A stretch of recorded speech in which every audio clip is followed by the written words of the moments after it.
All right. Good evening, everyone, and welcome to our virtual town hall on the COVID-19 vaccines. My name is Mchugh. I'm an outreach crisis clinician and registered nurse with the MassSupport Network. I'll be your master of ceremonies this evening. Thank you all for joining us here for this very important discussion, for those of you both here on Zoom and watching us on Facebook Live. First, the brief overview on the MassSupport Network. We are a crisis counseling program providing emotional support and resources to people in the Commonwealth of Massachusetts impacted by COVID-19. Our services are funded through FEMA and overseen by Riverside Trauma Center, Division of Riverside Community Care, and overseen by the Department of Mental Health. I'm going to give you a quick overview of what we're going to be talking about tonight and our amazing panelists. After my own introduction here, we're going to turn over to Dr. Jeremy Faust, who's going to talk about vaccine efficacy and virus variants. Then Dr. Bunzel Bryant is going to be discussing inequalities and vaccine hesitancy. And finally, Dr. Ellie Murray will be discussing vaccines on the population level. After that, we will have a question and answer period. You can put your questions for our panelists in the Q&A function in Zoom. A few quick things to keep in mind. Use the Q&A function to send questions to our panel rather than chat. We will send out a follow-up email with resources and a link to a recording of this presentation. And all the attendee cameras and audio will be off for the duration of the panel. One last note is I'd just like to say that the vaccine rollout that is currently going on, the panelists and MassSupport are not involved in the vaccine rollout or in the prioritization there. So we're not going to be able to address any specific issues anyone may be having with their own place in the rollout, but we will be talking more about what exactly it does mean for people in the state. Without further ado, I'd like to start us off with our first panelist, Dr. Jeremy Faust.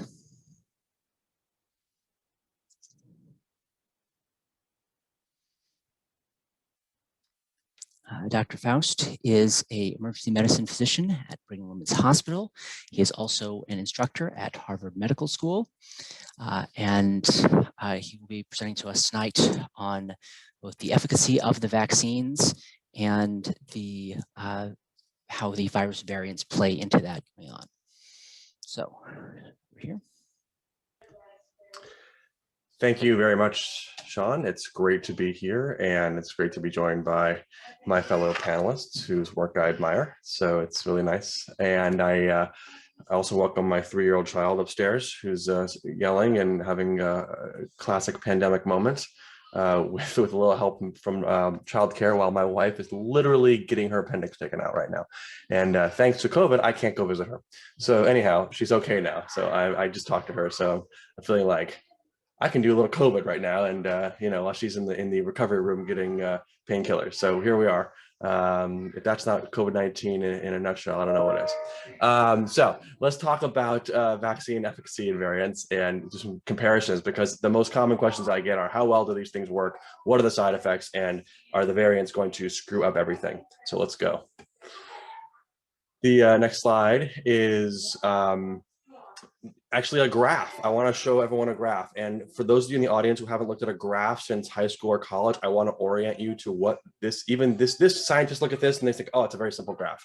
But I'm actually guessing that if my mom were looking at this, even though she's a librarian and a highly literate person, she would have a small panic attack. And that's fine. That's because science is actually really hard to remember. So let's just orient. So the X and the Y axis, the X axis is a horizontal axis. And so that's and on the horizontal axis is time. So at the left, 0 is right when you got the shot. And then you get to 10 days, 20 days, 30 days, and all the way down to 120 days after you got a shot in this particular trial, which was the Mrna trial to test the vaccine. And on the y-axis, that's the vertical axis, is the number of people who came down with COVID-19 illness. And you'll notice that I use the term COVID-19 illness in this case, and I'm using my words very carefully because this trial, as most of the trials have, has really focused in on whether we have detectable illness, which is a syndrome of disease. Do you have cough? Do you have fever? Do you have all the things that we now call COVID-19?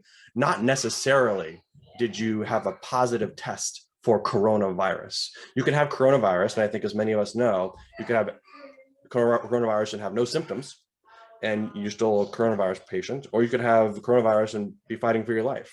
And that's coronavirus. But COVID-19 is the subset of people who actually get these symptoms. And so the trial looked at the symptoms. And then, of course, if they had the symptoms, they then checked to make sure they actually had the virus. But we don't know, this doesn't reflect necessarily infections. So on the y-axis, the vertical axis, is just the number of infections. And what you see is, let's start with the purple the purple line, and the purple line is the people who got the placebo. They got a shot with nothing in it, basically, or not the vaccine. And the number of cases from the left to the right just keeps going up as if nothing happened. So they just more and more COVID cases happen over time, and that's because nothing happened in terms of an immune response. No antibodies were generated by that sham, that placebo that got injected. Whereas the mRNA vaccine, the orange line, you can sort of see that right between day 10 and 20, maybe 20 and 30 on this at this scale, the lines really start to deviate, and that a few infections that occurred among people with the corona who got the vaccine, that just stops happening. It really just flattens out. And so by the end of the period of this trial, you can really tell that very few illnesses occurred with people who got the vaccine, and a bunch of illnesses occurred with people who got the placebo. And one of the lessons here is that it's really, in order to test a therapy, you have to have a difference. So one of the things about having so many cases of coronavirus this year was it was actually relatively easy for the scientists who did this work to detect this difference. It wasn't rare for people in the placebo arm to get infected. It happened a lot. So we got fast data and we got definitive data, and that is highly unusual, and we are very grateful for that. So the effectiveness here was 94%. So if you got the vaccine, you were 94% less likely to have COVID-19. You might have had a few of the people who got the vaccine but who didn't have any symptoms might have been infected, but they never knew, and they now have antibodies, at least to some extent. Let's go to the next one. That trial was from February. Go back up 2 months before that, and this was the Pfizer data. And this is the exact same story. Again, the X and the Y axis. The X axis is that horizontal axis, left to right, number of days since the dose. And so when you get to the right side of the figure here, you're at 100 days plus. And then the y-axis, the vertical axis, is the number of infections. And you can really see with this particular graph, even though it's not zoomed in quite enough, just how in the first week or so, you can't tell who's who. You can't tell whether the patient who has COVID-19 got a vaccine or they got a placebo. But around day 14 to 21, those lines really start to deviate. And the people who got placebo just keep on getting coronavirus infections, obviously, and they keep on getting COVID-19. And the people who got the Pfizer vaccine, very few get this disease. 95% effective, unbelievable. The day that this data came out, it was a press release, and it was in November, and it was one of the best days of my life, and had nothing to do with it. I was just proud of everybody. I had literally nothing to do with this, but I was just like, oh, thank heavens, because this thing is the slam dunk. It's not close. Think of the millions of lives that are being saved. I literally was at work seeing patients, and I was like getting emotional reading this thing. And then when we saw the actual data readout and it matched the press release, and it just, to me, was this, that was the first real light in a very, very difficult year for all of us. Okay, let's move on. I don't have a graph for the Johnson & Johnson vaccine, but I do have some data images from a podcast that I co-host and co-create. I will give full credit to my colleague Lauren Westifer for these images, summarizing the Johnson & Johnson data based on the FDA filing, because the Johnson & Johnson had to file for an emergency use authorization so that we can get this vaccine into our arms. And so I haven't yet made my own little graphs yet of this, but Dr. Westerford put this together. It really points out just the big take-home messages about this effort. The Johnson & Johnson vaccine works a little bit differently than the other two, but again, the similar idea, tricks the body into thinking there's been an infection, makes our body create antibodies for that and protects us because of that. The Johnson & Johnson vaccine numbers look a little worse at first glance, but I actually think that they're not, and I'll save that for two reasons. On the moderate to severe disease part, they weren't quite as effective as the Pfizer and the Moderna. So it's 67%, 66%, 14 and 28 days after vaccination. Couple of points there. Moderate disease is not fun, but it doesn't hospitalize you. Severe disease is definitely not fun, but it can hospitalize you. But some people have severe disease and stay home.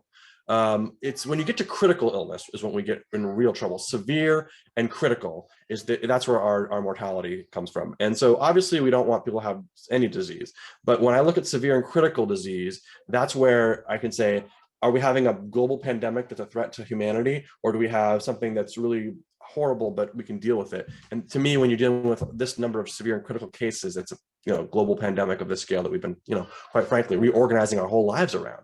So the fact that the Johnson & Johnson has 85% prevention of severe and critical COVID-19, and then to me, these two data points are really impressive.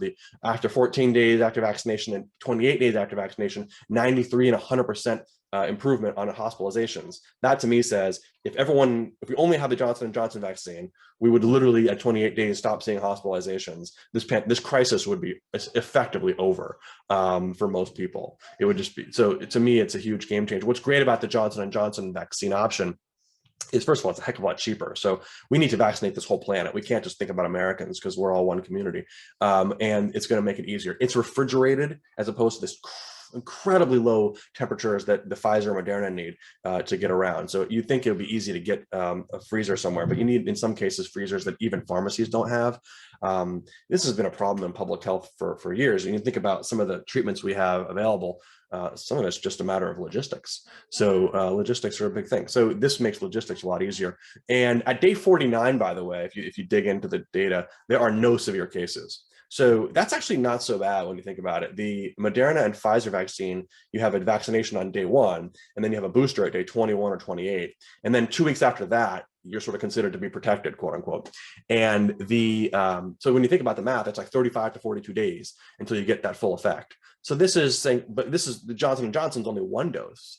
So so looking out 28 days, it's kind of like, well, it's 28 days after the 1 dose, but you're still way sooner than the Moderna and Pfizer numbers are really sort of vested that coming. So to me, saying there's severe cases at 0 at 49 days, I compare that to saying, well, what happens with Pfizer and Moderna at 35 and 42 days? And that's pretty close. So now we're talking about 3 vaccines that basically save lives, save hospitalizations, and are incredibly safe.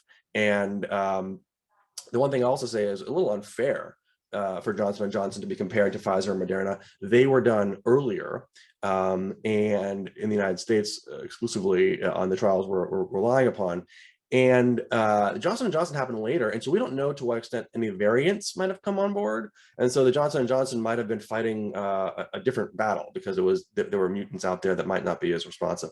We'll talk about what that means in a moment, but I don't buy the analysis that the Johnson & Johnson is sort of like the inferior little sibling, like that. I don't buy it. I actually think that it's a fine product, and I will be happy to take it. And in fact, if we ever need a booster, I might get the Johnson & Johnson, just A, to prove that point personally, and B, because I think there's actually possibly a benefit at the booster phase, not at the initial phase, but the booster phase of changing which vaccine you get. Okay, let's move on. So yeah, this is the summary slide. I took from slate.com, who I sometimes write for. When you look at just like death, 100% efficacy, it looks like serious illness, hugely beneficial on both vaccines. The Johnson & Johnson at day 28 isn't quite as good, but again, by day 49 it is. Symptomatic illnesses, again, Pfizer, Moderna probably a bit better, but if my goal is to stop coronavirus from causing a cold, that's a different goal than having coronavirus stopping it from causing really long-term and short-term and long-term suffering and death. And then the asymptomatic illness, these numbers are guesses, 90%, 75%. I don't put a lot of stock in those numbers. What I will say is I think that all of these vaccines appear to stop asymptomatic illness a fair amount. And then we don't even know among those people if they can spread it. But I'm really optimistic and just grateful and relieved with the data I'm seeing on that. We can move on to the next slide. Side effects. I get asked this one all the time. So let's talk through it real fast. I won't answer everything on this because I think it'll come up later. But the Moderna and Pfizer vaccines both are really, we call it the reactogenic. It means that it generates a reaction. I got the Pfizer vaccine, I believe. Yes, I know. At the time, I thought it was Moderna because I was getting it at my hospital, and the CEO of our hospital is on the Moderna board. So I just figured, oh, we're getting Moderna, right? Then I said, what did we get? And I said, oh, no, it's Pfizer. I'll see you in 21 days because it's a 21-day turnaround as opposed to 28. So who knew? And both times I got the vaccine, I had some pretty impressive reactions. It was totally safe, but not exactly my favorite day of the year, to have some muscle aches, joint pain. I had headaches, and I think I had a fever at one point. I'm not quite sure. I took it as a sign that it's working. I think that what I ended up telling people is not to worry if you do have those symptoms, and also not to worry if you don't. Just because you don't have those symptoms does not mean your immune system is failing to respond. So in fact, initially my concern was, oh gosh, people are going to freak out about the side effects. Then I began to worry that people will be freaking out if they don't have the side effects. So either way, it's fine. We know this works. Tens of thousands of patients have now received these vaccines, and we saw from those data that it works. So a lot of people get that fatigue, that headache. But I thought it was really interesting. Just a little side note: the black bars you can see on the left. The black bars are the number of people who got that symptom who had the placebo. So 25% of people who got the Moderna vaccine placebo reported fatigue. All you got was salt water in your arm. Like, how did that cause fatigue? And the answer is life is tiring. I'm telling you, I'm tired every day. So I guess we all are, right? So, and also just, there's some psychosomatic component to this.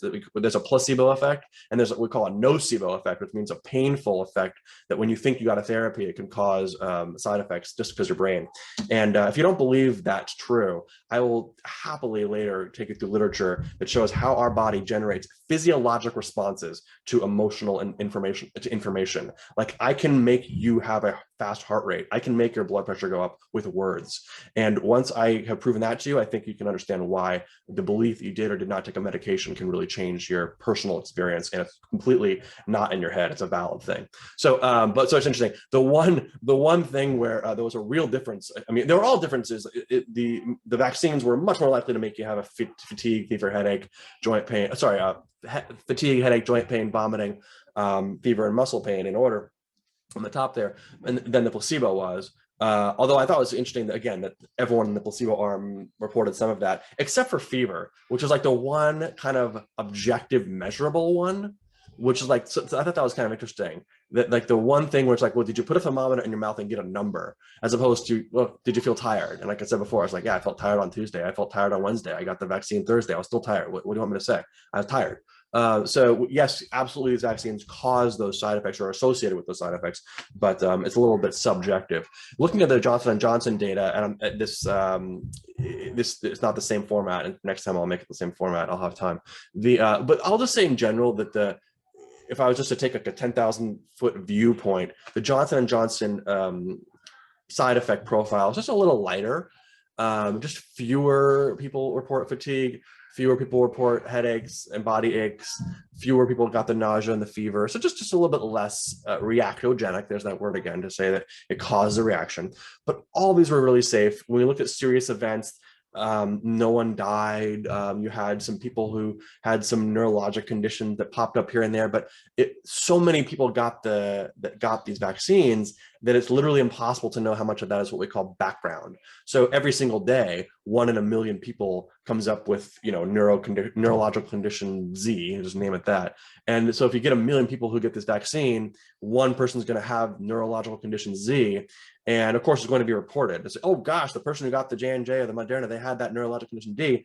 1 in a million did. And my response to that is 1 in a million people who didn't get it had that. So we're reporting it because that we're responsible and we owe it to the public to be transparent. But if it was actually an association, meaning that there was a higher likelihood of developing that, we would be bound, we would be obligated to report that. And so far there have not been really any big signs, and even in terms of allergy and anaphylaxis has been extremely rare. So again, huge relief. Take home message: side effects are expected. Side effects are not dangerous in almost any case. The best thing to do is, with this information, is to plan around it. Really important that we have sick leave, so that people who can afford to miss a day or two of work if they have to. I don't want people not getting this vaccine because of a financial consideration around work or family obligations. So that's where government policies can really help. All right, next slide.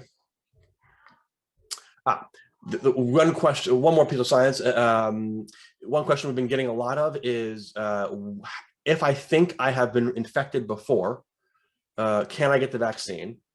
And also, do I need 2 vaccines? And the answer is yes, you can get it, and you should get it after 90 days after you've recovered from coronavirus or COVID-19. You're eligible and should get it. And as this data is going to show you, well, put it this way, I still think the recommendations are still that if you've got a past infection, and that you still need the full series, either 1 dose of J&J or 2 doses of Pfizer or Moderna. What this data will show you is maybe why it is the case that if you were infected in the past, you will probably have more side effects from these vaccines. And I'm beginning to suspect that I had asymptomatic infection a year ago because I had a rough go when I got the vaccines, but I can't prove that. I haven't been antibody tested. All right, so this is X and Y. Again, before the first dose, they checked a bunch of patients in New York to see if they had antibodies. And the folks who didn't have antibodies were the blue little dots, and the folks who did have antibodies, meaning they had been infected, were the orange dots. And you can see that, of course, before you got a vaccine, the people who were infected had antibodies. That's great. I mean, they're still protected to some degree. So the next slide. 4 days after the injection, you can see nothing really changed. So the people who were never infected and people who were still had about the same levels. Next slide. Now you can see that the people who did get injected, who did have a previous infection, are like really responding and making antibodies like crazy. This is actually almost like a data assessment. This is the one, like, how I said, a portrayal of what happens when you get infected with the virus when you already have antibodies. Your body's like, oh, I have antibodies, and let me make more of them, a lot more. And these are actually orders of magnitude. This is like 1,000 times more antibodies than you had at day 4, at day 8. So it's like your body is responding to this thing. It's great. And then you just see in the people who hadn't been infected before, just that one dot there, like someone started making antibodies. Maybe that person had like a weak infection. It's a weird situation. All right, next.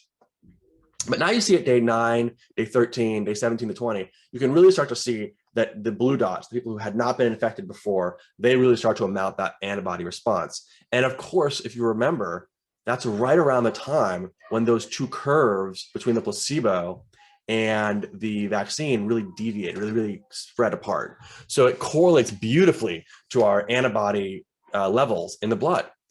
But what we can see is that the people who had not been infected before still have not caught up to the people who did get infected before and then have now gotten their first vaccine. Because now the people in the orange essentially have antibodies from the infection, plus now it's boosted by the first dose of the vaccine, whereas the people in the blue are just dealing with antibodies they got only from the shot. And so, but as time goes on, those numbers are getting close, those groups are getting closer and closer. And then let's do the last slide. After the second dose, you now have the blue people, the ones who never got infected before, and their antibody levels are now higher. Notice this, their antibody levels are now higher than the people who had been infected on day 0. So look back to the left, the blues are now higher than the oranges. The message of this is so important. It is that natural infection gives you antibodies, and that's great. But vaccine gives you better than that, which is really, really important, because there was this idea that, oh, maybe natural infection is just the best thing and just go get it and then you could be immune. That's roulette. And it turns out the vaccines are strong enough to give you better than that. So, and they start to merge. So now the people who had previous infection and the people who didn't are now kind of in the same ballpark, if you will. Still a big difference, but it's clinically not relevant. Okay, next slide. This is, I think, like this is really just like showing the side effects. So I added this dashed line, and basically the idea is in the blue is the people who had never been infected before they got the vaccine, and the orange bars are people who did. And you can sort of see that the people who had a previous infection are just much more likely to have had headache, chills, muscle pain, everything, just a little bit higher. And so that's why I began to suspect that maybe I had been infected in the past. So that's okay. If you have a really intense reaction, you're boosting yourself. But I still recommend, we still recommend everyone that you get that booster shot, because we don't know how long these antibodies last, and we don't know how strong they are in terms of their durability. And they were really designed to be boosted. Next slide. Variants. Okay, so variants are scary. Variants are basically the idea that the virus is changing, it's mutating, it's creating it's sort of evolving a little bit. And once in a while, one of those mutations helps the virus do what it does, which is to infect us and replicate. And so we're starting to test antibodies that we have from our vaccinations against these new variants. And what we're finding is there's some decrease in terms of the affinity, the binding, the ability for that handshake between virus and antibody to make that handshake, and that maybe the variants make it so a little looser of a handshake. So now maybe the virus can wiggle off and get into your cell. And we don't want that to happen. We want that handshake to be a binding thing. It neutralizes and it tosses it in the trash. We literally flush it out.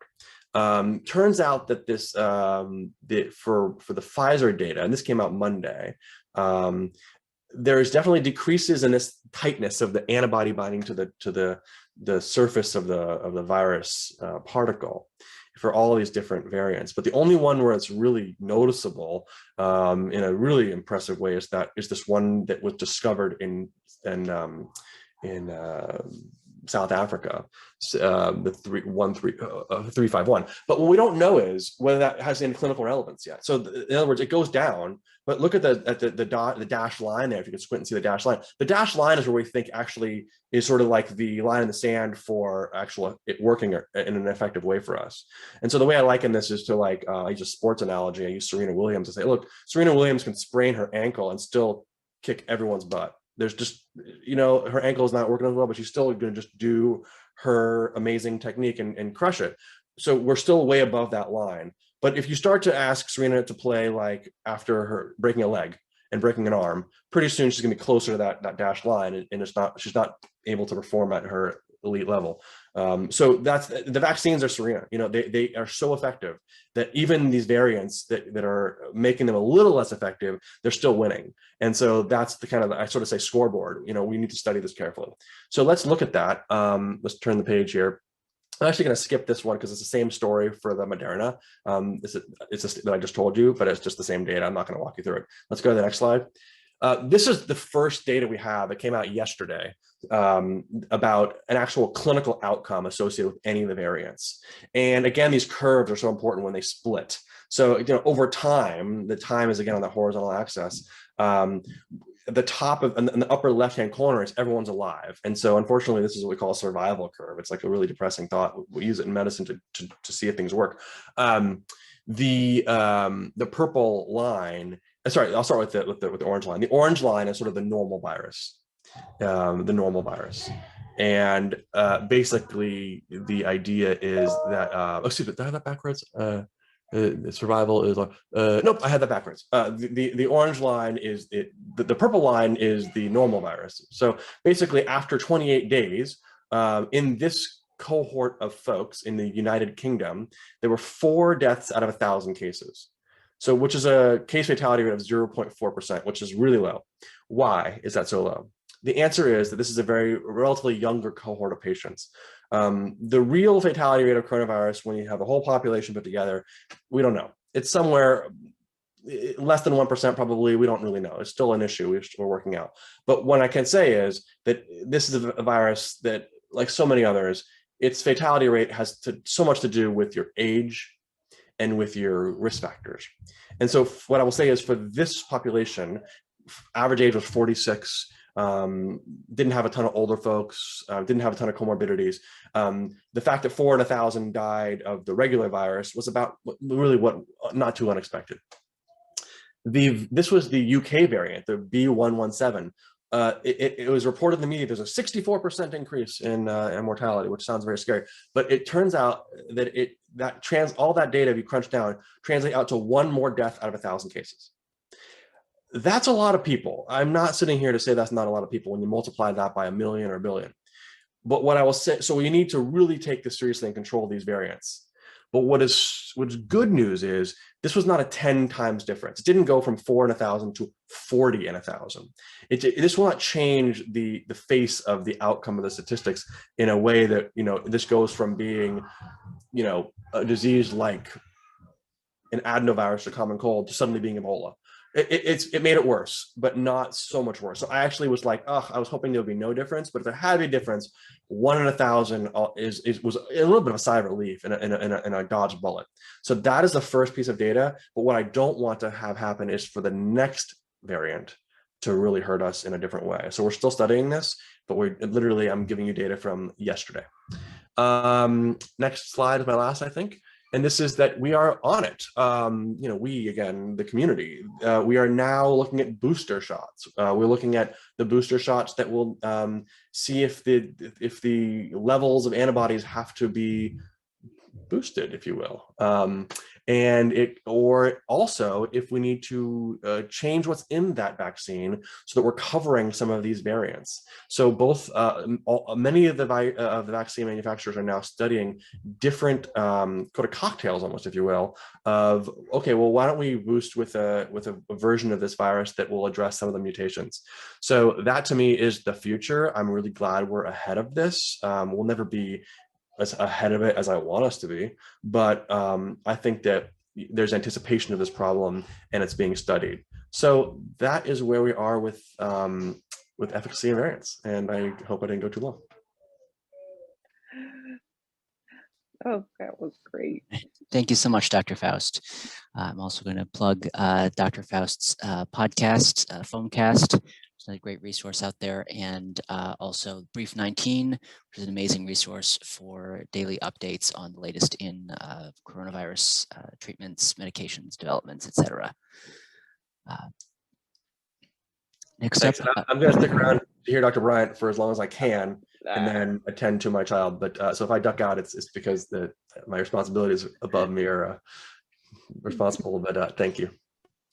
Yeah, go take care of that baby. I love it. I love it.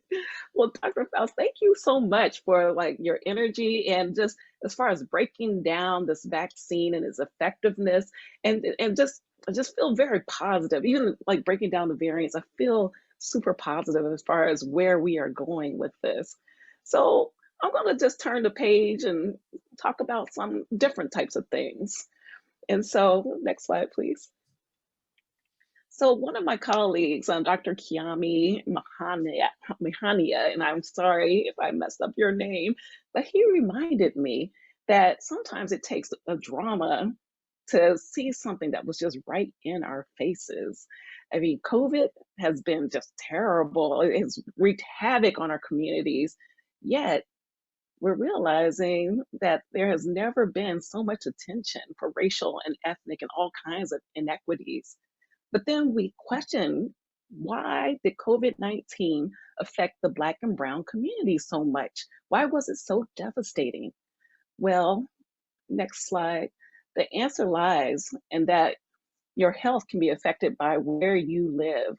Our country has had hundreds of years of legal segregation since the start of slavery, but then followed by decades of racist housing policies like redlining, and this is the redlining map for the Boston area, that pretty much denied any services and goods to certain areas, to individuals or companies, just because they were located in certain areas that were deemed to have a poor financial profit, which unfortunately those areas were where brown and Black people lived. And so as I walk you through the animations of this slide, I just want you to think about how all this could increase your risk for getting the COVID virus, but then also how it can increase your risk of having a more severe illness or COVID-19 illness. I just picking that up from Dr. Faust as far as just not, anyways, let me keep going. So these economically depressed areas, they tended to have under-resourced schools that affected your child not being able to go to college or get a better paying job. And guess what?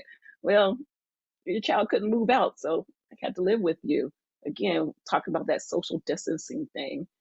And then with the next animation, you have these houses that are closer together and again, multi-generational. And again, not too great for social distancing. Then your neighborhood has increased exposure to environmental pollutants, maybe from factories that were nearby because they were undesired neighborhoods to live in, but then also maybe tobacco smoke because these areas tended to have chronic stress and lots of people were smoking due to that. And just think about how all of that, the air pollution, could be bad for someone who has asthma or chronic lung problems, of which COVID-19, if you had that, you were at increased risk for having a higher severity of illness. And I didn't even talk about increased risk of cancer due to air and water pollutants as well. But then also, these neighborhoods usually were food deserts. They had food deserts where you had a paucity of healthy food choices. So if you have diabetes, you're at increased risk of increasing the complications of diabetes, like kidney disease, heart disease, vision or eye problems. And unfortunately, that with COVID, you have diabetes, that increases your risk of more severe illnesses. And also, if you don't have healthy food choices, you increase your risk for obesity. And unfortunately, COVID was very fond of people who are more obese. Next slide, please. And also, I forgot the transportation, but with transportation, you had decreased access to be able to travel to better healthcare systems, but then also to get that better paying job. And so that affected your health as well. Only 20% of Black Americans were able to work from home during this pandemic, and they had a larger share of frontline worker jobs, increasing their risk for exposure to the virus. I gave huge thank yous to all of our environmental workers who carefully cleaned up those COVID positive rooms. And I'm not saying at which institutions that I heard of janitors dying, but yeah, you heard about janitors actually dying. But then I also gave huge thank yous to all of those folks who worked at grocery stores, who worked at CVS, and think about those Amazon delivery folks. Give them huge thank yous for putting their lives on the front line. It was the exposure and having the underlying, sometimes uncontrolled medical conditions like obesity, high blood pressure, diabetes, cardiac and kidney disease that was linked to Black and Brown Americans having more severe and deadly cases of COVID-19. And unfortunately, next slide, please. And unfortunately, the percentage of Black people dying of COVID was disproportionate to the percentages of Black people and brown folks that lived in their respective states. Next slide, please. So the distrust, everyone's talking about the distrust of the vaccine, the hesitancy, but I'm just going to call it the distrust. Well, when you look at the history of medicine, lots of, well, starting in slavery, there were experimental procedures that were done on slaves, including, I'm thinking of gynecological tools like the speculum on slaves without even using anesthesia. And then when you talk about Tuskegee, which I have a feeling that a lot of us on this Zoom has heard about Tuskegee, at which they were telling these Black men that they were getting free health care, yet they were pretty much not treating their syphilis and letting the syphilis just kind of ravage their bodies, which affects their brains, their kidneys, their hearts, joints. It pretty much affects a lot of different things in the system. And this could be passed on to their partners, their sexual partners, and passed on to their newborn kids or babies. So when you think about that, the mistrust is real, and that study lasted for about 40 years. There's also what we call race-based medicine, because in medical school we're taught, well, different diseases, or if you're like Black, or if you're white, or if you're Asian, or if you're Latino, you're going to have different diseases. But then there's been some genetic studies that have come out that shows that pretty much our genetics is pretty mostly the same, that we shouldn't be using these shortcuts of race to be deciding or making diagnoses and treatments. We should be just taking the patient's history and taking their family history. And then that leads us to be able to have a better idea of what's going on with our patient. So, and lastly, how patients feel when they come into our hospital and clinical setting. A lot of times I hear patients, Black and brown patients, saying that they just did not feel valued when they came to the emergency department.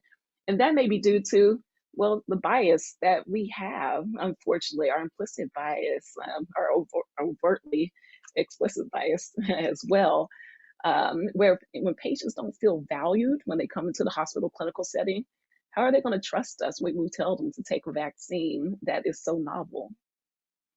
Go ahead to the next slide. So what can we do as a healthcare system, or just as folks just trying to help our neighbor, or just help everyone get this vaccine? I mean, we're going to recognize the implicit bias, and then we're also going to recognize those racist policies that kind of kept the inequities of healthcare going. But we're going to treat everyone with respect, and we're going to recognize that, yeah, I mean, when I have patients or colleagues who say, yeah, I don't know about that vaccine because, and what they mean by, is the history in our country with medical, with just badness. But what I do is I try to teach about how the vaccine was made. And Dr. Murray maybe is talking a little bit more about that, even though Dr. Faust did a lot of that teaching as well. But that this vaccine was like some years in the making. I mean, we had previous viruses that helped us kind of warp speed this vaccine better so that we can help nick this pandemic in the butt. But then also I have to also let the patients or my colleagues know that no safety measures were skipped over, and about 25% of participants were underrepresented minorities, Blacks, Latinos, Asians, everyone. So we should feel more comfortable about this. Next slide, please. Actually, I guess we could skip over this slide, but again, just a reminder of the different side effects. And I'm thankful for Dr. Faust really breaking that down. We'll go to the next slide. So I'm just going to end with just saying, stay positive about this vaccine. I mean, even when I got my vaccine and I signed up for it, like make the phone call at Boston Medical Center, and the coordinator on the phone was like, "Oh, congratulations!" And I was like, "Whoa!" I felt like I got the golden ticket from like the Willy Wonka chocolate factory. But just stay super positive about this, and just reminding that this vaccine will just keep you from becoming severely ill or dying from COVID. I watched this documentary. I think it was with Tyler Perry actually, but Tyler Perry's mother, she had kidney disease and diabetes, and one thing that was really deep was that he said that if his mother was still alive, his biggest worry would be that his mother would end up with COVID, end up in the hospital, and dying alone. So I thought that point was very powerful. I'm sorry, indeed. But then reminding everyone that you're protecting your family, protecting your community, and then again, emphasizing the excitement of getting back to normalcy. When I go to the vaccine clinics, sorry, I got some my throat. I love hearing the excitement of grandparents saying that they just want to be able to hug their children, their grandchildren. They want to go to their grandkids' graduation. So I think just keep up that excitement of getting back to normalcy. And I'll end with that. Thank you very much, Dr. Bryant, for that discussion. I think it's a very important thing for everyone to hear continuously during this time. Moving on to our final panelist, Dr. Ellie Murray, is Assistant Professor of Epidemiology at Boston University School of Public Health. She's also the director of BU SPH's Epidemiology Code Response Corps, which is an excellent site for some really great short YouTube videos on various aspects of the pandemic. And I will turn over to her as she is going to be discussing what the vaccine means on a population-wide level. Great, so thank you to Dr. Faust and Dr. Bryan for laying some great foundations here. I want to talk a little bit about how the vaccines help us on the population level, really to Dr. Bryan's point about the vaccine not only helping you, but also your community. And I think that this is an area where people may have heard some conflicting information. So I'm going to try to give a little bit of a background on what we didn't know and why we've updated our information now. And Dr. Faust has presented some of the really newest information on that, which I think is very promising. So first, I want to start by saying, talking a little bit about this idea of vaccines protecting not only the person who gets vaccinated, but other people in the population. So, as you may know from other types of vaccines, flu vaccines, chickenpox vaccines, that children, your children get, not everybody can get vaccinated all the time. And there are medical reasons why someone may not be able to get vaccinated. For example, someone who's undergoing cancer treatment, they can't get a vaccine, their body won't be able to respond to that, under most circumstances. Also, there are some people who have particular reasons. They may have an allergy to a component of a vaccine or something like that. And so, we never expect to have 100% of people vaccinated. But the really wonderful thing about vaccines, which is not true of really any of our other types of medications that we have, is that vaccines as this preventive tool can protect people who can't get vaccinated if enough other people do get vaccinated. And the way that this works is you can kind of see this nice little graphic here of people sort of spread around this state. If you think about, let's imagine for a moment that the red person in the center is someone who's infected with COVID, and that those paler colored people are people who've had the vaccine. And because of that, they're protected from the virus. We can think of them, they're transparent because COVID can't really see them. And so as this person's moving around and interacting with those vaccinated people close to them, they're unlikely to infect anyone. And so that case of COVID is not going to lead to an outbreak. On the other hand, if we think of those dark blue people as people who've either not yet gotten vaccinated or really can't get vaccinated, those are the people that could get infected from this person, the red person who has COVID. So if we had a scenario where we had a lot of dark blue people kind of clumped together, you can think about that like, I guess that's sort of roughly the Texas area on this map. There's sort of a clump of dark blue people together who might be in contact with each other. If our little red person kind of walked over there and infected some of those, we might expect COVID to pass from one individual to the next, so that whole group of people is now potentially getting sick. And so, this is important for those individuals, but also, for the individuals that they come in contact with, right? So the person who is already vaccinated can stop that chain of COVID before it really takes off and spreads. And so those people who are not yet vaccinated that don't come in contact with the sick individual don't have to worry as much about getting sick. And so, you may have remembered back in November, December, even January, there was a lot of conversation about, how much can we tell people that they can resume normal activities after their vaccination, after their own vaccination, or after vaccination levels in the community get to a certain level. And this discussion really is about this idea of whether those people who are already vaccinated are really kind of invisible to the virus and they're not going to get infected and they're not going to transmit that, or whether they just don't get sick. And so this is that category of asymptomatic infection that Dr. Faust had on one of his charts. So There are some vaccines that we have where people don't get sick, and so they don't have to worry about going to the hospital and things like that, but they can still get infected and they can still pass on that infection.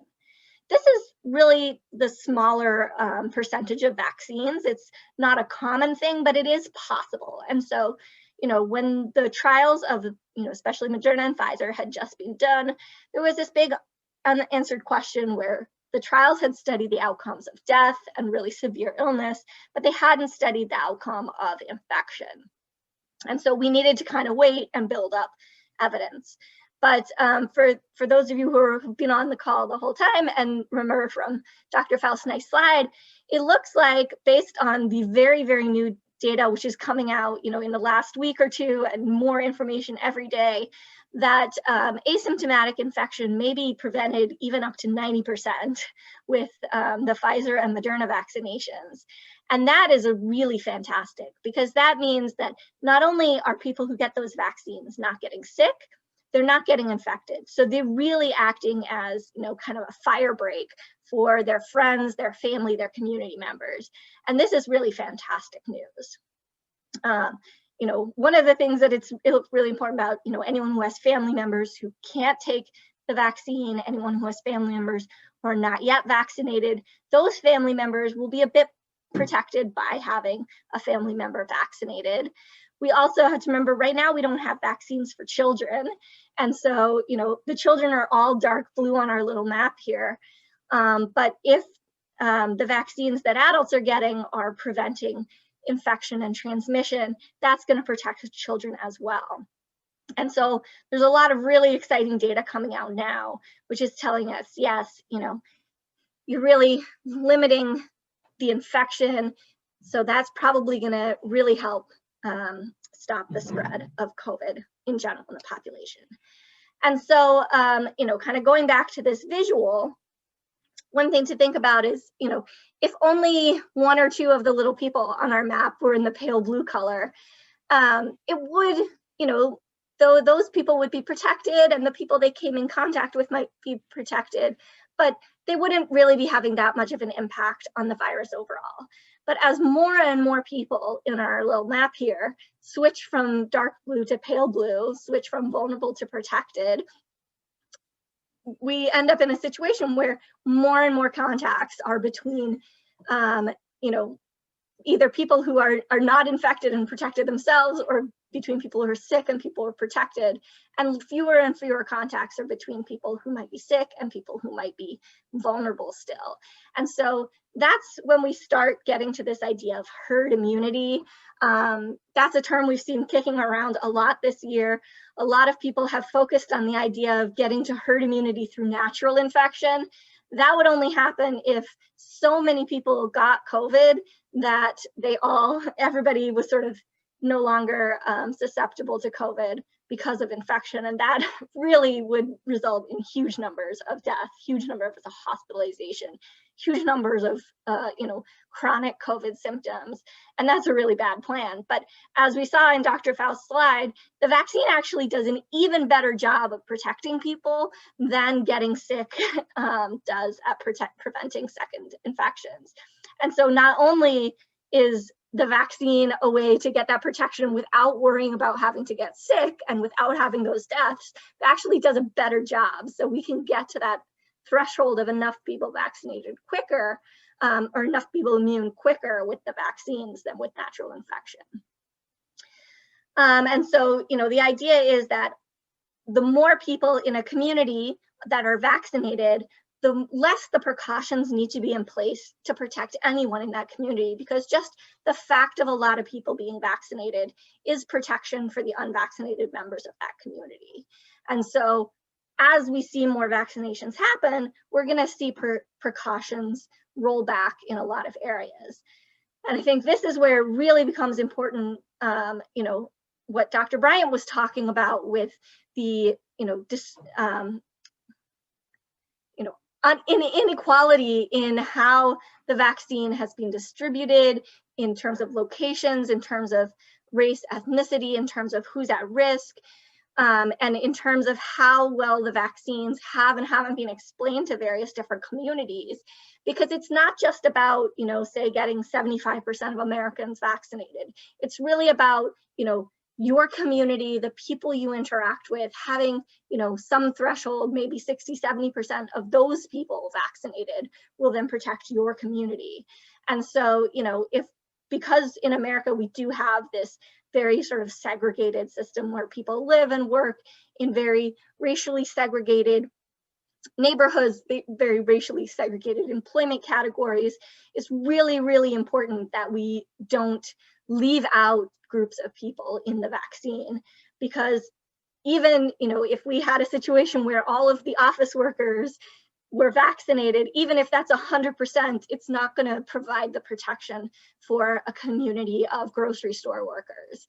And so, you know, really thinking about making sure that we prioritize all different communities, making sure that we can get the vaccines to people who are the most vulnerable and to people who have the highest exposure, so that we can really benefit from that herd immunity. That's something that's going to be really, really important over the next, you know, 6 months, and potentially into the future if we end up having to have boosters or other vaccination again for different variants that might emerge. And so this is going to be a really ongoing process of making sure we can get that really high level of coverage for all groups in the population.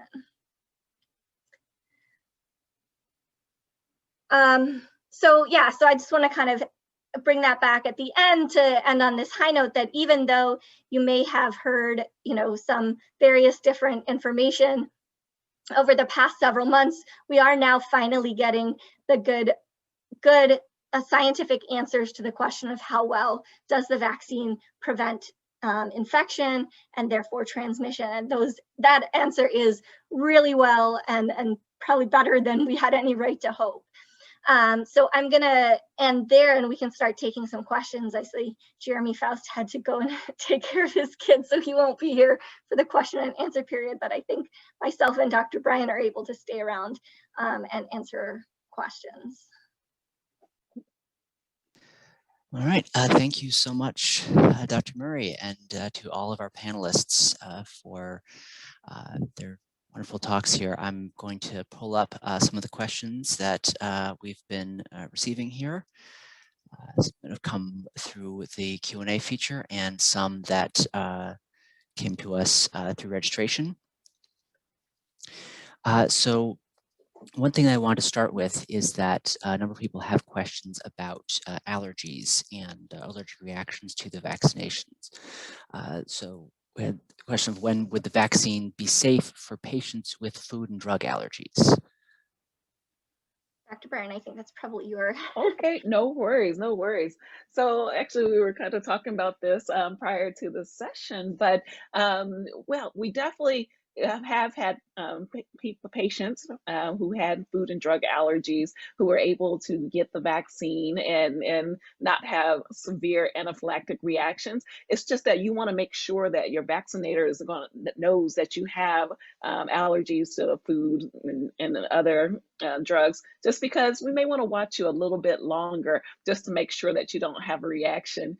Actually, Dr. Faust was saying, what did he say earlier before the session? He said it makes a difference between getting a drive-through vaccine shot at CVS rather than doing it at a vaccine clinic where you can just sit and be observed. I think he said something much cooler than that, but that was important.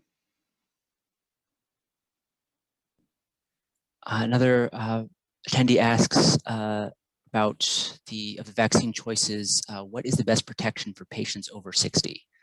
There's any difference in the vaccine protection for older individuals?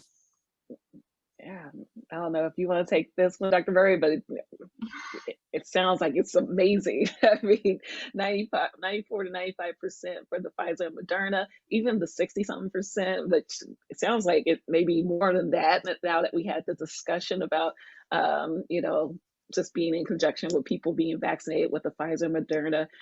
I mean, You should definitely get it because it will decrease the severity of illness, and it will decrease your chances of dying from this virus. So if you're over 60 and that definitely puts you at risk of having more severe illness and dying from COVID, you should get this vaccine.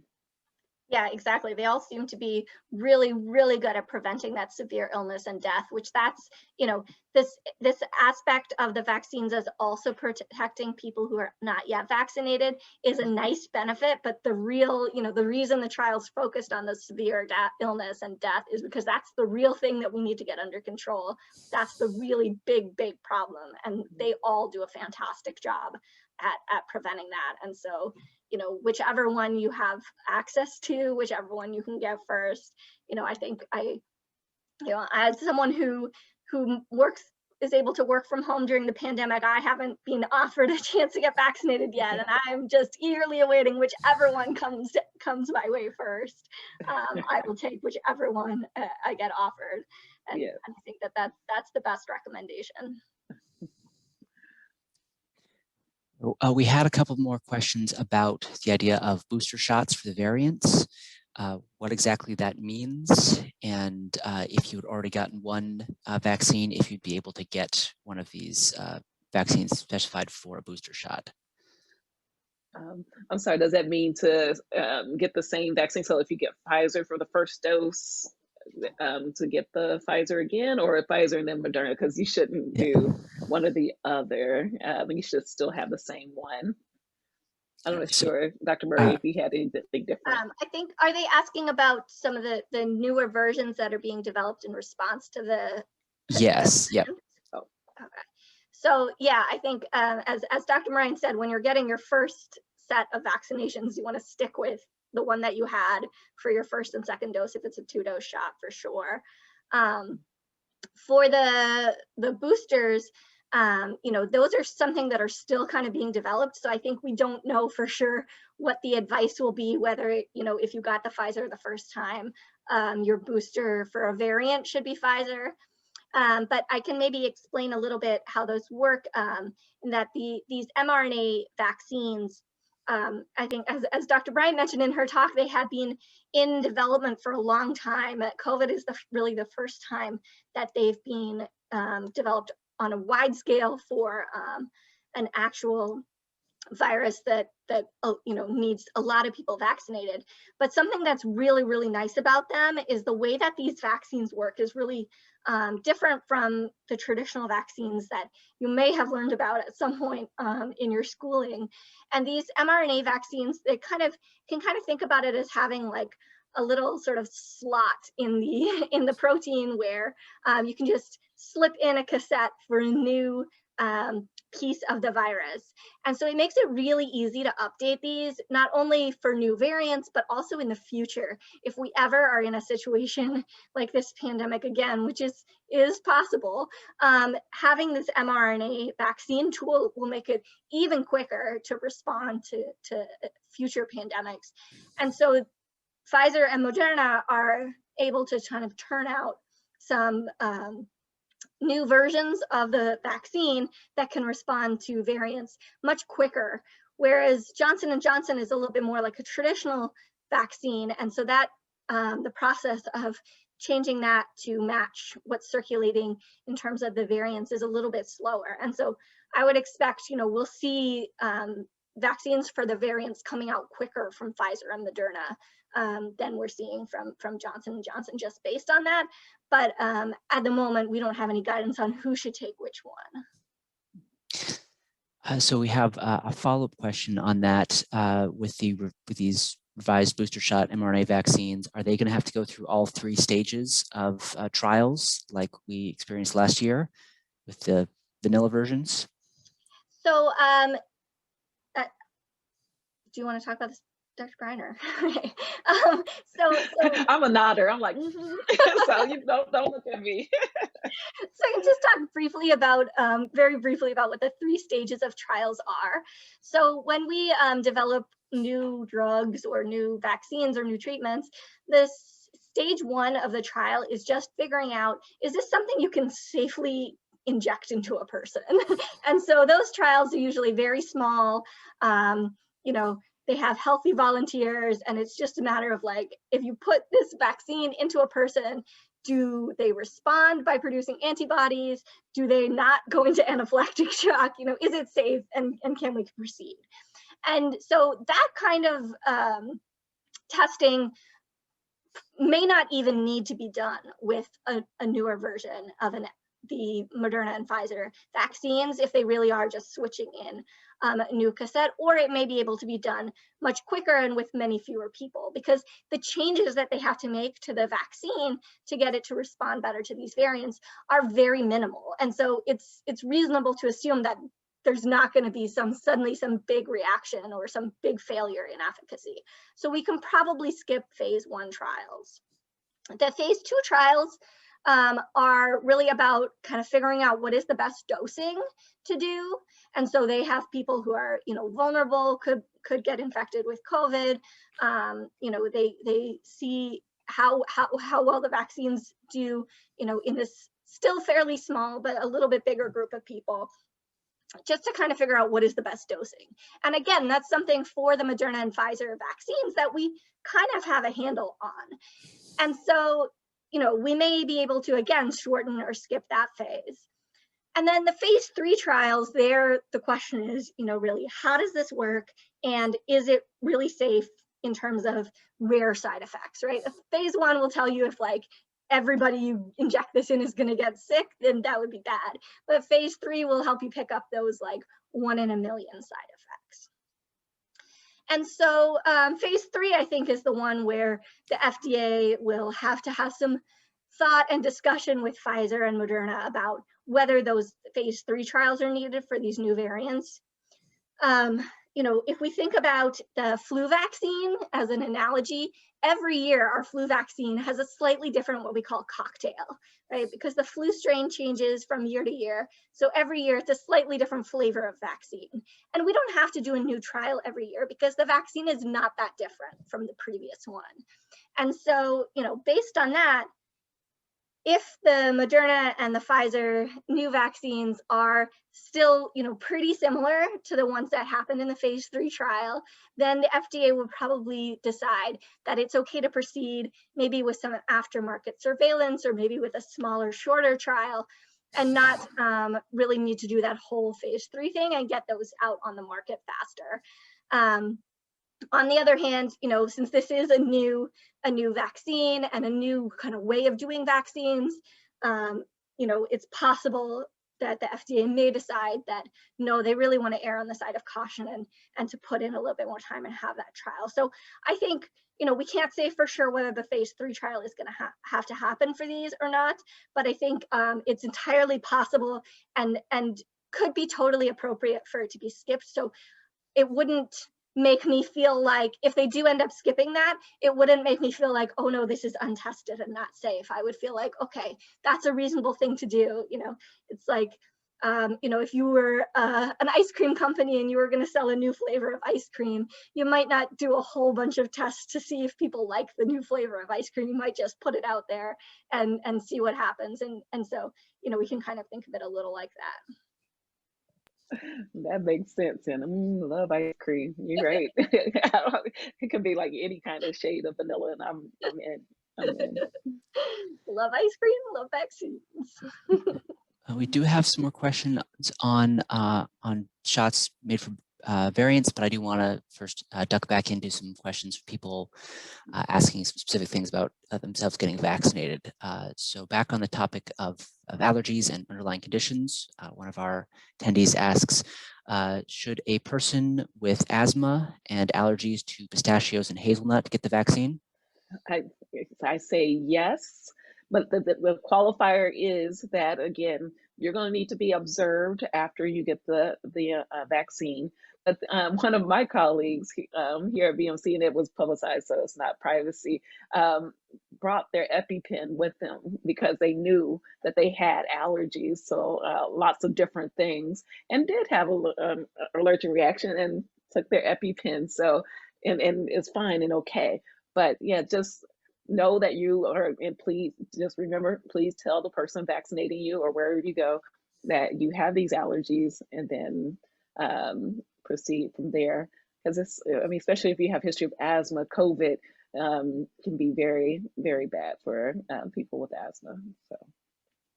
Yeah, exactly. And I would also second that recommendation to go to get your vaccination done at a health clinic or vaccine clinic where there are, you know, more staff people, more nurses on staff that can monitor you. A lot of clinics actually have a required like 15 or 20-minute waiting period where you're monitored. And so those types of places will be able to kind of watch and see and let them know that you do have that allergy and you are concerned, and they'll just keep you a little bit longer. And we can also say, you know, in the trials there were, I think in the Pfizer and Mrna trials, there was something like 21 cases of allergic reaction out of all of the thousands of people that were in the trials. And in all of those cases, they happened pretty shortly after the vaccine was delivered, you know, within the first day. And all of those people were able to get, you know, a good quick response from medical personnel and you know, get that allergic reaction under control. So there weren't any, you know, serious consequences of those allergic reactions. So it is, I think, something that's, you know, good to talk to the nurse or doctor, whoever's doing the vaccination about, but it's definitely not a reason to forgo vaccination. Right. Even at the Reggie Lewis Center where we did vaccinations, we had EMTs that are on standby just in case, And we also have a question about if you should do anything beforehand to rule out any underlying medical conditions you have prior to getting vaccination, like getting a comprehensive metabolic panel. No, I'm going to, and I'm going to let Dr. Murray speak to that more, but we've had patients who are on blood thinners, and we do want patients who have comorbidities. As like I said in my part of the presentation, those are the patients who are going to have more severe illnesses of COVID, patients who have heart disease, kidney disease, or lung disease. You are the ones that need to get this vaccine just because we want to prevent severe illnesses. But Dr. Murray may be able to speak to the participants in the studies. Yeah, so I think, you know, I get a lot of questions like this of, you know, I have this particular medical condition, does that mean I should not get the vaccine? And, you know, I think the best way to think about it is the trials, when they were recruiting people into the study, you know, they recruited anyone who was concerned about COVID, anyone who wanted to participate. They didn't have things that they excluded people for the trials from. The only thing would be somebody who really can't respond to a vaccine, like someone who's on really strong immunosuppressants or undergoing, you know, treatment for cancer. But so, you know, in the people that ended up in the trials really had a cross section of all of the sort of most common medical conditions for, you know, that we see out there in the country. Is sort of like a snapshot of the people in the country, in the US and other countries where the trials happen, and what medical conditions they had. And so, you know, actually that 95% efficacy is the average of how well that vaccine does across all of these conditions. And, you know, one of the nice things about that is actually kind of bounds, like means that everyone must respond really well, and some people may even respond better than 95%. And so, you know, that's something where I think, you know, if you have a condition that's, you know, an immune condition and you're on immunosuppressants or something like that, where you may not be able to respond to a vaccine, not a proper vaccine response, that's definitely a conversation to have with your physician who, you know, you have a relationship with, who kind of knows your situation, to see whether it's a good idea for you to get the vaccine now or wait until your immune system has like built up a little bit or something like that. But for every other medical condition, you know, it really seems like it's worth getting the vaccine. And even for those where people weren't in the trials, you know, I think the trade-off is, would it be more risky for you to risk getting COVID and becoming hospitalized or die from COVID versus the off chance that some you know, very, very rare vaccine side effect would happen to you? And I think, you know, as long as COVID is circulating in the population, the risk is much more on the side of, it's much more dangerous to risk getting COVID, to risk that because people with underlying health conditions are much more likely to get really seriously ill and die if they do get infected. And we also have a question, if you're fully vaccinated and you get COVID tested, say for travel or post-exposure, something like that, is the vaccine going to alter the results of the test? I'm not sure about the Johnson & Johnson one, but the Moderna and Pfizer ones shouldn't affect an antigen test or a nasal swab test. Yeah, that's what I was going to say too. I don't think that it does. Because I'm in the emergency department, I have patients who are vaccinated, and every now and then they come in with COVID like symptoms or maybe just not feeling well, and we swab them, and the tests have been negative from the patients that I've taken care of in the ED after being vaccinated. So yeah, so if you had an antibody test, that definitely would be affected by whether you had the vaccine, and the antibody tests are the ones that can tell you whether you've had COVID in the past. And if you responded well to the vaccine, you'll look as if you had COVID in the past. You may even look like you had more COVID in the past if those new numbers from Dr. Faust are correct. But yeah, I think for those nasopharyngeal swabs or the spit tests or things that are testing to see if you have active COVID, they shouldn't be affected. All right, one question we have is, the vaccines are currently approved under emergency use authorization. When does the FDA officially approve these vaccines? I don't know the answer to that question. so I was like, not it. I think that's on you. Tag. Yeah, perhaps people can email that question to Dr. Faust. I know. Yeah, I don't know. I think there's a couple of things to think about. Is that the FDA really has our hands full in making sure that they can process emergency use authorizations for as many treatments and vaccines and things as we're learning are effective, and so they may keep those under and delay putting off full approval until they have some breathing room from all of these other things.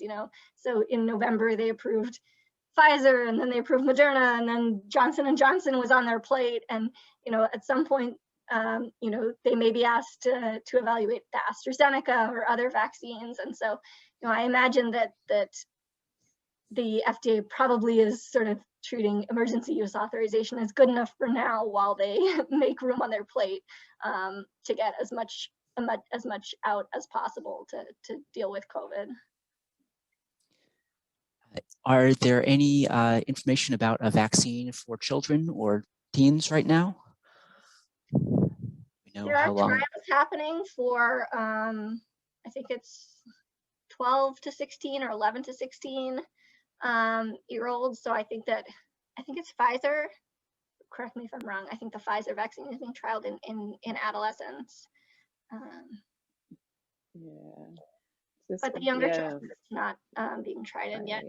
And it was like less than 1% of pediatrics or children ended up with any severe illnesses of COVID, because most children or pediatric or children, they were asymptomatic, which that's the scary part. I get it. That's the scary part, that they can still be carrying the virus and giving it to their grandparents and whatnot.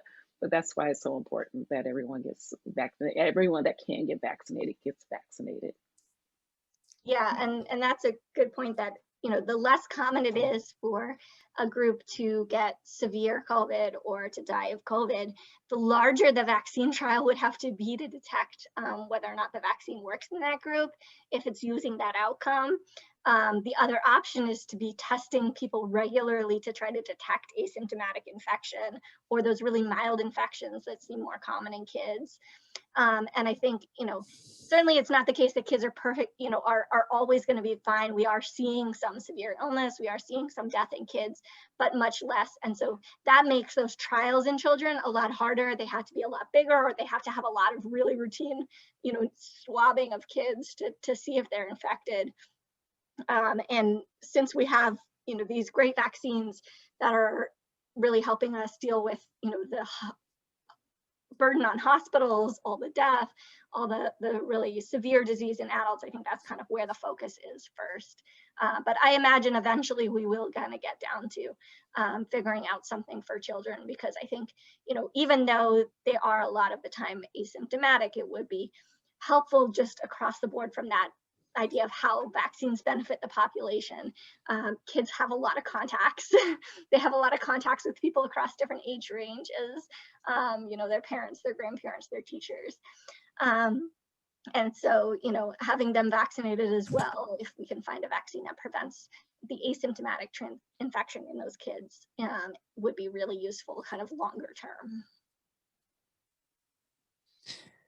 And we had one more question on vaccine boosters versus variants. If someone gets the Johnson & Johnson vaccine and there's a new version of that made, are they able to get the new one? Or will they be able to get the new one? Or are they stuck with just the one-shot vaccination? I would say, you know, if Johnson & Johnson is making a new variation of the vaccine and the variant, I'm sure that they will test the answer to this question. You know, I think right now it's very hypothetical because we don't know what that Johnson & Johnson new vaccine would look like. I think, you know, I imagine that Pfizer and Moderna, just purely from a business perspective, are very interested to know whether their new vaccine can be given to someone who's had the Johnson & Johnson vaccine, you know, just to kind of open up so that, you know, customers aren't, people aren't like locked into their competitors. So I imagine we'll have the answers to these questions. We don't have the answers to them now. Yeah, the almighty dollar, right? We're trying to rack in as much money as they can. But you know what? During this pandemic, do what they got to do. It's probably also worth noting on the Johnson & Johnson vaccine, and correct me if I'm wrong here, that just the production level of that vaccine, we're not likely to see a lot of that until late spring, early summer anyways. So that's a lot of questions with Johnson & Johnson are going to not really be answered until down the road when we actually see it out in the population. Yeah, that's true. And also, as Dr. Faust pointed out, the Johnson & Johnson vaccine, that trial was done, you know, ended much more recently. And because of the really huge surge in COVID, you know, around the holidays, most of the cases that trial is based on happened with, you know, in the last few months and when those variants have been circulating. And so the numbers that we have for Johnson & Johnson are actually, you know, take into account how well they work on not only the sort of more common one, but the variants as well. And so, you know, it may really not need updating if those numbers, those continue to be that high. So yeah, it's a good point. Good point. And I think we are almost at time here, so I guess I will wrap up with one question, kind of blending a few together here. Recently, the CDC came out with some guidelines on people who have been vaccinated visiting one another. And the question is, how much should we be worried about vaccinated people passing on the virus to someone else, either in the case of people who are vaccinated and obviously their children can't be vaccinated yet, passing virus to their children, or perhaps someone who is vaccinated, meeting with someone else who's vaccinated and coming home to a vulnerable family member who is not yet vaccinated. Yeah, so I can say, you know, this is something where, you know, almost on a daily basis now we're getting more and more promising information to say that we do not have to worry that much about this. I would say that, you know, for people who are, you know, living with vulnerable family members who haven't yet gotten vaccinated, you know, or have in their work or in their daily lives interacting with people who are vulnerable but not yet vaccinated, those individuals may want to take some extra precautions even after they themselves are vaccinated, just to kind of prevent the small chance that they may get infected and pass on infection.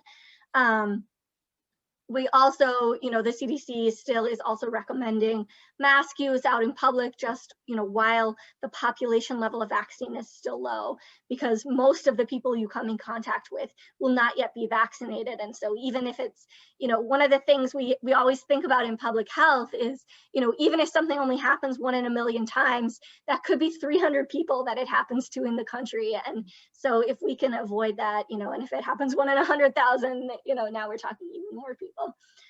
And so even when things are rare, you know, we want to take some precautions. So as more and more people get vaccinated in your local town or your neighborhood or your state, we'll see some of those recommendations change on, you know, loosening up mask restrictions and things like that. But for now, you know, when you're with someone else who's been vaccinated and neither of you has regular contact with someone who's really vulnerable and unvaccinated, you can take your guard down with those people. But while you're in contact with people who are unvaccinated, especially if you're in contact with people who are unvaccinated and vulnerable, you still want to take precautions that you've been taking up to now just to help keep them as safe as possible while we roll out the vaccine. I know. I tell folks I want like patients. I'm like, I can't wait to see their smiles again. But for now, keep that mask on and washing our hands often. And yeah, we still got to do everything that we got to do to protect each other. I hope people continue washing their hands even after everyone has the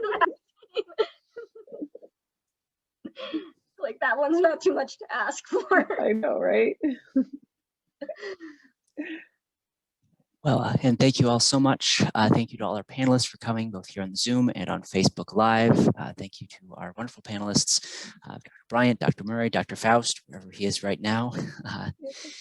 And I hope that our presentation tonight has given people a little bit more insight into the vaccines, what the future holds, and perhaps more confidence in going out there and getting vaccinated yourself as our vaccine rollout continues here in Massachusetts. Out there, if you have experiencing any sort of mental stress, trauma issues out in your life right now, Mass Support Network is here for you. You can call our toll-free number or reach out to us via email or hit us up on Twitter or Facebook, why not? But you know, again, all our services are free, confidential, and anonymous. And again, thank you for being here with us tonight. And wear your mask, wash your hands, and we'll be there if you need us. Stay safe.